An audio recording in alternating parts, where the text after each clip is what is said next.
In their final road trip of the regular season, Syracuse men's lacrosse was seeking their first win down in Durham since the 2018 season. And despite a 5-point performance from Joey Spallina, a lockdown Duke defense sent the Orange back to the 3-1-5 with a second straight loss.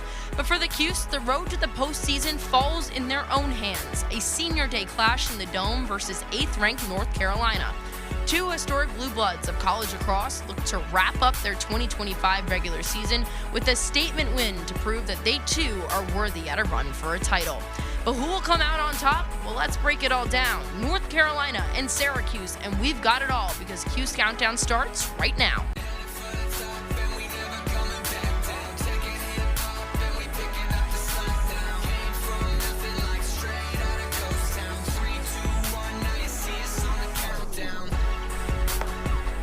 Hello friends, and welcome inside Citrus TV studios for another edition of Cuse Countdown's Chloe Smarz. It's Gino Antimarino, and it's Della Piana for our final time here at the desk, and we're getting you set for senior day in the Dome. It's Syracuse and it's UNC. It's the conclusion of the regular season ahead of the ACC tournament next weekend, guys. The Orange coming off back-to-back losses, now sitting number 10th or 11th in the polls after a 7-11 loss down in Durham last Saturday to a top 15 ranked Blue Devils team, guys. A sunny day in North Carolina ended with SU clouded by a lackluster offensive performance. They were held scoreless for the first 15 minutes of this game. John Mullen only winning 12-21 face-offs, Gino, trickling down. The issues kind of all over the place, I guess you could say, for the Orange. It certainly has been. What do you take away from this game? Just sloppiness, really just sloppiness, and it goes from the leadership down. I'm looking at head coach Gary Gate. You got to rally your squad. They cannot play a full 60 minutes. It's been like that for the entirety of the season. It used to be third quarter problems up until that Johns Hopkins games.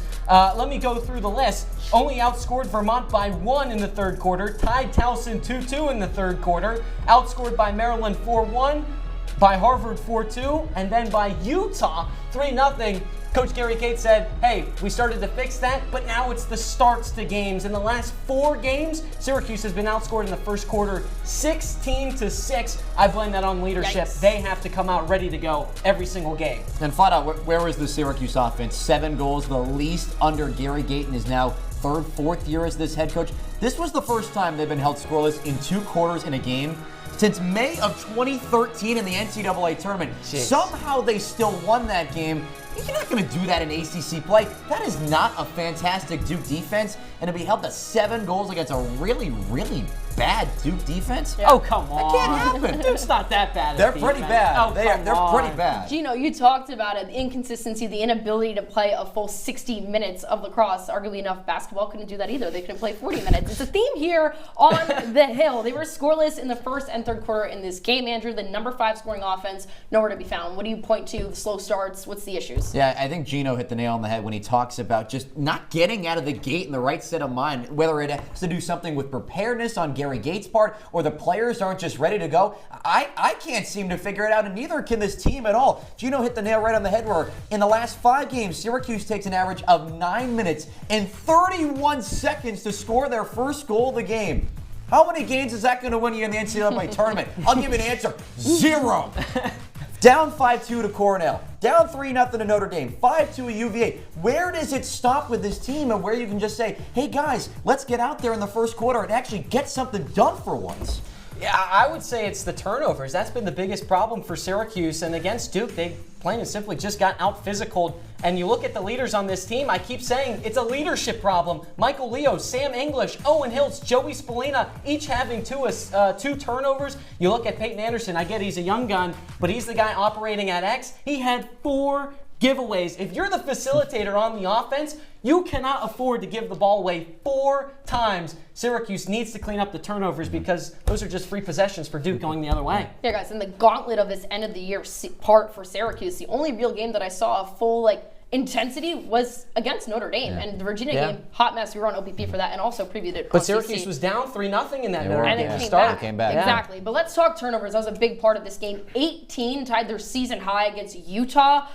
For a team that is one of the best in the country at not turning the ball over, Gino, what did Duke do, I guess, so well to kind of make Syracuse uncomfortable and kind of beat themselves in the foot? I think it was just plain and simply Duke was just more physical. And we talked about it, Andrew. You said Duke's defense wasn't all that good? They were good in that game. I completely disagree. You ever heard of a guy named Charlie Johnson? Yeah, he had 2 caused turnovers. You look at Andrew Maguire, too, one of the best long stick midfielders in the game. They were plain and simply just out-muscling Syracuse's offense, causing those turnovers. And at one point, Syracuse just looked like they just didn't want the contact. They shied away, and that led to them not being aggressive, not driving towards the net, and that opened up a lot of Duke to cause those turnovers and go the other way. I mean, you just saw it on the screen right there. Syracuse only averages about 13 turnovers per game, 18 against Duke. Again, this is a solid defensive unit, but you cannot be throwing the ball away on offensive possessions. On 4 of those turnovers, Duke went down the other end and scored. What was the difference in this game? It was 4 goals. That was your difference maker in the ballgame. Yeah.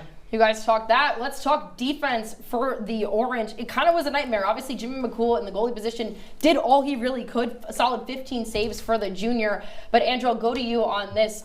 What was the problem? You can't ask Jimmy McCool to save everything. So what do you point at as the issue? Way too many unmarked players on the Duke offensive end. I feel like Eric Maliver was just getting to the cup whenever he wanted. Well. There was literally one play where Michael Grace was sliding over to cover Maliver at the back post, and the guy was, what does he think he's going to cover? 15 yards in a span of half a second? You can't do that at all. He scored 5 goals in that game. I feel like 4 of them, he was just sitting in front of that saying, thank you very much to the Syracuse defense. It was Duke's most goals the entire month in an offense that doesn't put the ball in the back of the net. That's right. Just 12, second lowest in the ACC entering this game. But guys are being left wide open in front of the net. What do you expect Jimmy McCool to do? No, I completely agree. Look at those numbers. That save percentage. Jimmy McCool had a really good game. Coach Gary kept him in it. Anytime that Jimmy McCool is at 50% save percentage, that's good. And they will take that every single time. But the reason, like you mentioned, Eric Maliver scored 5 goals because of plays like that. He would get a screen behind Cage from usually Liam Kirschus. I mean, that is he would walking wrap around in. Cage, and he would sneak it between the legs of McCool or far side. And every time Maliver was just making a living off of plays like that one right there, left wide open near and around the cage. Guys, when the defense is slacking, you need someone on offense to step up. And I mean, you can argue that Joey Spallina has done that in these games, but there has been inconsistencies from the attack, right? Trey Deer, MIA. Finn Thompson was gone. Owen Hiltz couldn't really find his footing against Duke like he did against Cornell. Just for the 3 of them combined, just 2 goals on the afternoon. Gino, who needs to step up? Who do you want to step up? What is the issue offensively? Because you cannot put all the pressure on Joey Spallina. Well, I'm going to go with Finn or Bod. Finn Thompson. Finner's got to put it in the top Benner. Let's do it. Come on. He Where really are has you? to. He was injured. That's where he was. I know. He was, he was probably in the hospital. I don't know. But where do injured guys go? Anyways, Finn Thompson, he was 4th on the team in points last season. Dealt with an injury after the Utah game, was out for about a month, made his first appearance back against Duke. Didn't have any points, but did have 2 shots on goal. Finn Thompson's really got to start getting back in this lineup and back into the swing of things because now he's a junior, so already you have to be a little bit better than you were last year, but especially with postseason play coming around the corner, he has really got to start taking pressure off of guys like that, Michael Leo, Joey Spallina, Peyton Anderson, and throw Owen Hiltz in that list as well. Yeah, Trey Deer, how about him? Just 2 goals in his last 4 games. We really thought he could have been a stud. 4 goals against Colgate, Manhattan. Did a great job of setting the tone, planting himself in front of the net, giving Joey Spallina a lot of good options offensively. And also Sam English. He's got 6 turnovers in the last 3 games. That's supposed to be your veteran captain that is taking care of the ball in the offensive end. It's unacceptable. You can't That's what be doing I was going to say to you, Andrew. I was going to say Sam English. Where has he been? Kind of on and off. Supposed to be the 2-way guy. Yeah. It's always just kind of they pick and choose when they want to show up. And for a program like Syracuse at the beginning of the season was the number 2 team in the country, they have fallen off in the best, most worthy part of their schedule to get into the postseason. But when we come back here on Cuse Countdown, we'll break down the other shade of blue from North Carolina. We meet the Tar Heels as Gino and ADP tell you the marquee matchup to watch on Saturday. That and more when we return.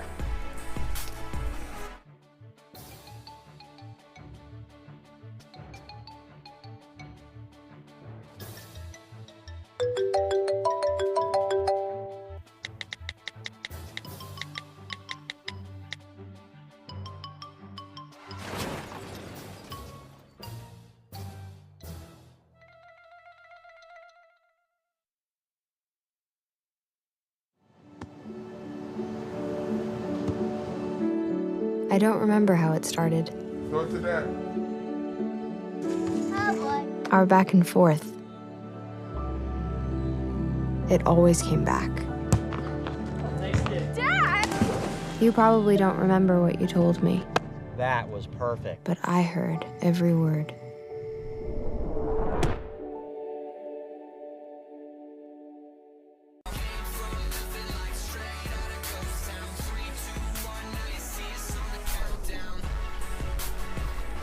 Welcome back to Cuse Countdown. That's Gino Antimarino. That's Della. I'm Chloe Smarz, getting you set for Saturday evening clash in the Dome between Syracuse and UNC. Let's switch gear, guys, and talk about the Tar Heels. They're coming off a 12-6 loss against the 9th-ranked Notre Dame team on the road down in South Bend. But overall, it's been a pretty dominant season for the Tar Heels. They have not been in the postseason since 2021. Finished just last year 7-7 in overall in the season, just one win in the ACC. This year, 9-3 with wins over Johns Hopkins, Virginia, and Duke. Gino, it's a pretty solid team for UNC. They have a few Tewaaraton nominees. How do you feel about the Tar Heels this season? Yeah, absolutely. You mentioned Dom Petramala and Owen Duffy, who we'll get to in a little bit, but obviously UNC is just really well-rounded. There's not really a weakness with this team. They've got a really good offense, and they also have a really good defense. Their defense averages about 8 goals allowed per game. That's the 5th fewest in the country. And then on the offensive side of things, 13 goals a game. That's sitting just outside the top 10 at 11th in the country. So it really just goes to show that UNC has a lot of guys that can step up, including obviously Duffy and Petramala leading the charge. Yeah, I think they've done a really good job this year of kind of getting outside the box that North Carolina has been in those last couple of years, where they've been more of a defensive mindset team, but Owen Duffy has opened a lot of doors for this team. They don't have a lot of weak points, as you said. Maybe the one they do have is their man-down defense. It's bottom 15 right now in the country. That's something Syracuse really has to exploit on that front. Because they have a good man-up offense, They do, but North Carolina has done a really good job of getting more of a well-rounded team this season, absolutely. And you talked about the defense, 5th best scoring defense in the country for UNC. A lot to talk about goalie-wise and who they have around the net, but also from the angle of Syracuse, how are they going to be able to be creative on offense to be able to attack this UNC team? This is, by the way, one of the best defenses they've seen arguably since Maryland. Yeah. Like their last few games, I mean, Cornell, I think, is 28th. I forget what the other ones, but this is a really good defense that Syracuse has not seen. What do they have to do on the orange side? It's really as simple as ball movement for the Syracuse offense. We saw you stole my point. A little bit of shades. You read my notes, didn't yeah, you? maybe I might have. Maybe that's just the kind of guy I am. But we look at one of those Owen Hiltz's goals against Duke, where the ball movement was spectacular in that ball game. It was a little triangle offense that they made, and Owen Hiltz was wide open in the slot. He took full advantage of that. So it really has to start with Syracuse just putting the ball around the stick of everyone else. The Tar Heels, they have had some good success on the defensive end, especially that transfer in Michael Giannaforcaro, who comes over from Princeton after 4 years with the Tigers. His save percentage is all right. He's top 3 in the country right now, which isn't fantastic, but Syracuse has really got to get him moving if they want to find the back of the net. I totally agree, and that's literally my point. Move the ball I'm a around. smart guy. You two are just so good together, aren't you? I know. Good. Great minds think alike. Looking at the losses that UNC has suffered this year, they lost to Princeton, who assisted on half of its goals. 9 different goal scorers for Princeton in that game. They lost to Army, assisted on almost 80% of their goals, 6 different goal scorers. And then with Notre Dame, the loss last weekend, assisted on about 30% of those goals, but 8 different goal scorers. It just goes to show that Syracuse has to work the ball around, and it can't just be a one-man show. They have to get a lot of guys involved on that offense. Let's keep on goal scorers. Syracuse might have Spallina and Hiltz, but UNC has a dynamic offensive duo of their own. Owen Hiltz and Dominic Petramala, 2 players nominated for the Tewaaraton Award. They have been the entire offense for Tar Heels this season, especially this spring. The tandem has combined for 66 goals and 21 assists. Duffy coming off ACC Freshman of the Year last year, while Petramala having a career best season in just his redshirt sophomore campaign. Andrew, what makes the two of them so good? I think just their chemistry on the field. They always know where Like each other us. is. Yeah, basically. Do like you know where I am all the time? I'd like to not, but that whole Life 360 thing really helps out. It's very spectacular to have in your back pocket. But Owen Duffy, he's the dodger. He's the one who sets the tone, makes that defense cover a little bit more, and defenses have to slide through the middle of the field, and that allows Petramala to just snipe from the right wing. He's got 37 goals this season. Almost 80% of those are coming from that right wing alone. So the way Owen Duffy facilitates this offense, Petramala can get out a little bit wider, and that defense has to converge in a really tough spot. Yeah, Duffy, Petramala, both making it to the top 25 in the finalists Tewaaraton Phyton. You can see those numbers right there. Petramala with 37 goals, Duffy with 30. They make up for over 40% of the goals for UNC this season. And get this, they're young, like we talked about. They're just sophomores. Yeah. I mean, it's really impressive. Duffy was tied for 19 in the country of points per game with a little over 4. So these two guys have just really played like veterans this season. Guys, we talk a lot about Owen Duffy throughout the show. We're going to continue talking about him because the former #1 recruit coming out of high school has been one of the 2 reasons for UNC's offensive success. But against one of the better long ball defenders in the ACC and Riley Figueres, well, how will they stack up? It's time for our CC marquee matchup of the week. So let's send it back to Gino and Andrew to break it all down. Hey, thanks so much, Chloe. Gino, Andrew, now here at the wall for our CC marquee matchup. Should be a fun one between these two guys on Saturday. Owen Duffy for North Carolina, Riley Figueres for Syracuse. Let's start on the offensive side for the Tar Heels and their star sophomore, Owen Duffy, who is an elite Dodger because of plays like this. Putting one of the best long poles, Charlie Johnson, in a spin cycle for this goal against Duke. He has this great saying, Owen Duffy does, if I'm even, I'm leaving. Look at that extra step at that last moment to spin off of Johnson. Even take some contact as well in the process. It doesn't matter where he is on the field. He pots a lot of goals. But speaking of contact, he is someone that gets to the net a whole lot. This game against Johns Hopkins, dodges by 2 white jerseys there in the mix and scores a goal. He learned from guys like Mikey Powell, played football, basketball in high school, and is not afraid to get to the heart of the net, take some contact in the process. Might be a tough one for that guy to guard him on Saturday. For him to get some success, he's got to get closer to the goal, and I don't think Riley Figueres is going to allow that. This is a guy that averages a little over a caused turnover a game because he's so good at keeping up with some of the premier guys in college lacrosse, whether it's Sam King or Chris Kavanaugh, as you can see here. Chris Kavanaugh is averaging about 3 goals a game, had just 2 against Syracuse because Riley Figueres was in his pocket like me when I was a kid and I had to have candy in my pocket. My mom would be like, what do you got in there? Watch this play. Figueres just face guards him the whole time. Chris Kavanaugh's got no room. He's got to backtrack. He's got to look for options. Maybe rely on a screen. But watch, Figueres watches him the whole way. Doesn't cause for the slide, meets him there, causes the shot to go wide. It's plays like that that makes Riley Figueres so impactful on the defensive end, and he's going to be a really fun player to watch, especially against a top guy in Duffy. All right, we're up against another break here on Cuse Countdown, but don't go anywhere. We've got a game when we come back between Andrew and myself. Oranges to oranges when we come back on Cuse Countdown.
Welcome back to Cuse Countdown. Chloe Smarz, Gino Antimarino, and Della, Piana. We're breaking down Syracuse and UNC this Saturday in the Dome. But I got a good old orange in my hand. I feel like I'm back on the softball field. And during Is that the from break, the dining hall? No, I haven't been there in a while. What goes on there? Is it? I don't. According to Dan Papp, our executive producer, is from Ernie Davis Dining Hall. Anyways, moving Shout on out. to It's all right. Shout out. this game that we will have here. Obviously, it's my last show here on CC, so I did get to pick. And as the year is ending, not some superlatives, but also a little bit of fun. So Dan Papp did a little spin on apples to apples, oranges to oranges. Oh, so original, Dan. So original. How this is going to work is basically I give you guys an adjective, you guys tell me a player, and then by the end, whoever I like the most, I will peel this orange while you guys are talking. In real time? Nice. In real time. And we get to bite a dining hall orange. Yes. That's probably on Has the that been floor. clean? What a great, I don't know if I'm right, going to be let's honest hope with it you. is. But let's get started. Gino, I'm going to go to you first. You want someone First pick. on this team that's, day in and day out just been that guy, aka been Mr. Consistent. Who do you like?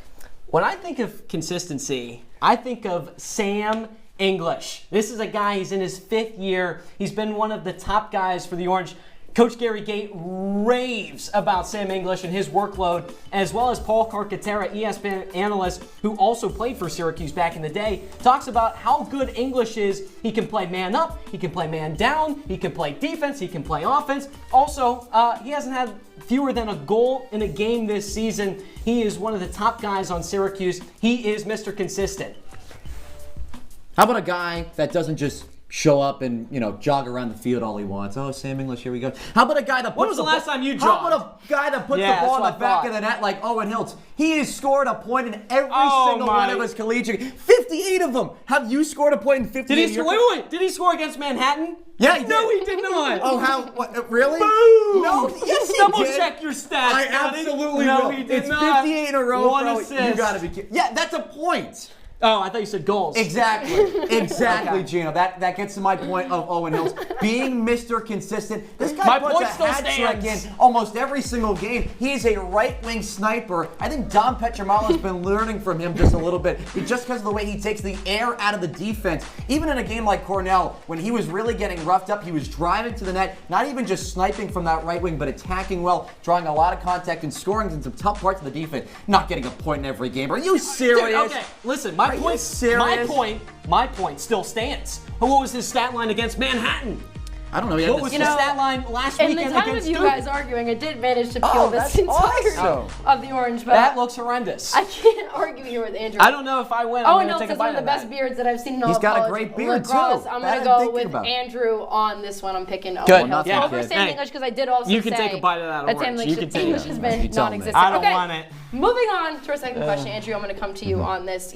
Someone who kind of hasn't met your expectations, you've struggled with. Underwhelming is the adjective. Who do you got? I'm sorry, Mr. Luke Roa. I'm going with you on this Oh one. my Look, gosh, you're a hater. I expected this guy to take off when a guy like Jackson Birtwistle and Finn Thompson get injured. Oh my God, who's going to be the number 3 in the offense? Is it going to be Wyatt? No, it's not going to be Wyatt Hoddle. It's got to be Luke Roa. The guy can shoot with both hands. Yet this season, he's only got 11 goals in the 8 games that Finn Thompson hasn't played. Look, this guy was posed for a 30, 40-goal season. He only had 20 last year as a sophomore. He was supposed to take a massive step up, even with an offense he's had extreme chemistry with, and he really just hasn't, Gino, at all. 9 points in the last 3 games. Is that underwhelming to you? 4th on the team in points. Is that underwhelming? First time in his career he's gone back-to-back scoreless games. Oh, look at that. I got numbers too, my friend. Hey, fair enough. Listen, I'm going to go with Billy Dwan. This is a guy that was supposed to be a two-way player, if you will, starting that offense for Syracuse. He only has 2 goals this season. Last year, he had 8. Now, I'm not expecting him to have that many goals this season, but he's got to be somewhere close to that. I know he's a top 25 Tewaaraton finalist. Exactly. But he's got 10 turnovers this season. He is. He had 11 for the entirety of last season. He needs to do more. He's averaging fewer than a cause turnover a game as well. So he really has to start being better on both ends. He's a Tewaaraton nominee.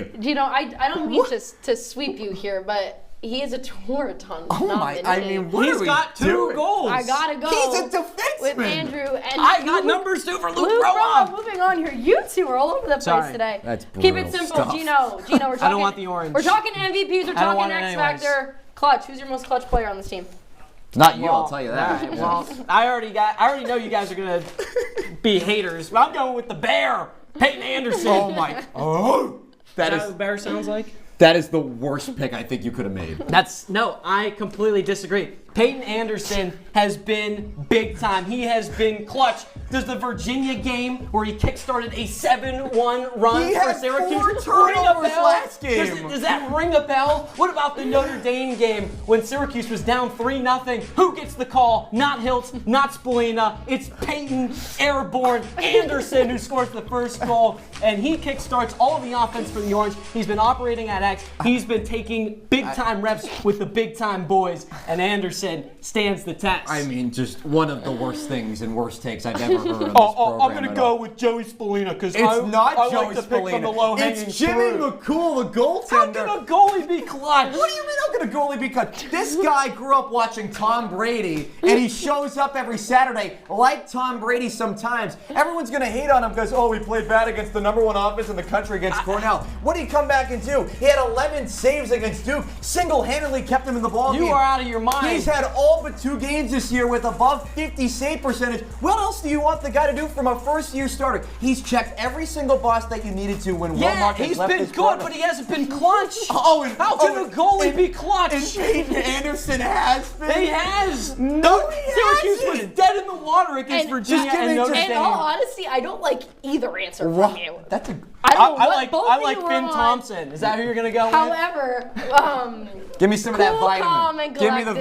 vitamin. Give me Jimmy. Thanks. I don't want the Cool. orange Peyton anyways. Anderson has not been clutch throughout the entirety of the season. That thing's delicious. Sorry, Adam Cohen. delicious. This has been insane. Oh my Best goodness. segment on this show. When we come back here on Cuse Countdown, we're going to take a look around the That's ACC really good. standings That is and nasty. wrap up with our predictions and close out for our final time on Cuse Countdown. All You that got and more them all over after my the break. notes.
Gino Antimarino's resume to getting into the No Poke Juicer at this point is That's at just taking 0, a considering he doom. just got swept in that game. I still got orange Welcome juice back on my to notes. Cuse Countdown. Chloe Smarz, Gino Antimarino, Andrew Della, Piana. Guys, let's look ACC standing next week. Obviously, the playoffs are in the tournament for the conference. We have Notre Dame #1, North Carolina #2. Syracuse right now is #3, but Gino, explain the scenario, what would happen if Syracuse were to win this game.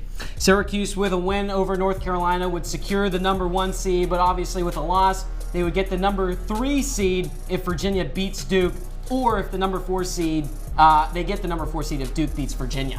Andrew, thoughts on ACC standings? That's going to be interesting. Syracuse falling from either the 1 or the 4. It's going to propose a tougher challenge than it already is against North Carolina. Yep, got you. Let's go to predictions for this Saturday. Andrew, I'll come back to you on this. Senior Day in the Dome. Alumni Day also for men's lacrosse. Will the Orange not make it 3 straight losses going into the postseason? Who do you like to win this game? I do think they get it done, Chloe. I'm going to go Syracuse 12, North Carolina 10 in this one. Look, Syracuse, when they lose, they bounce back very nicely. I saw a different team after that Harvard game. You win 6 straight, your longest winning streak since 2017. I think just the uncharacteristic mistake that Syracuse made in that Duke game, 18 turnovers, the man-down defense was terrible against Cornell. I think this is going to be a loss that they needed to fix their season and get the job done, Gino. I'm going to go with, thank you, Chloe. Oh, come on. That's not a score. That was kind of corny. But anyways, Chloe, thank you so much for everything. Even Jake Morrell made the full screen. Look at this picture. Those Why two is handsome AJ guys Myers at the in end. here? Oh, what a you want to go? Who is that?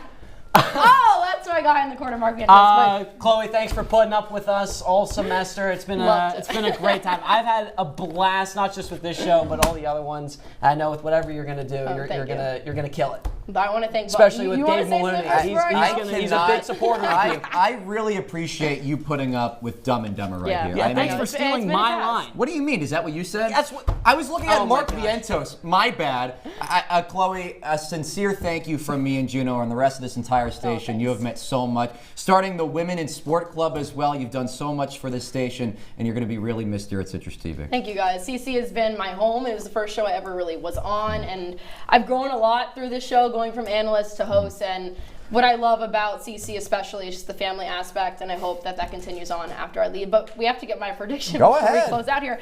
And I've been doing pretty well this semester, so I'm going to go 14-10 UNC. It's the first time I haven't picked Syracuse all season long. Row. My friends on the lacrosse team, Paul and Monica, are not going to like that pick, but that will do it. For the three of us and our entire producing group for the final time, saying so long and enjoy the full game.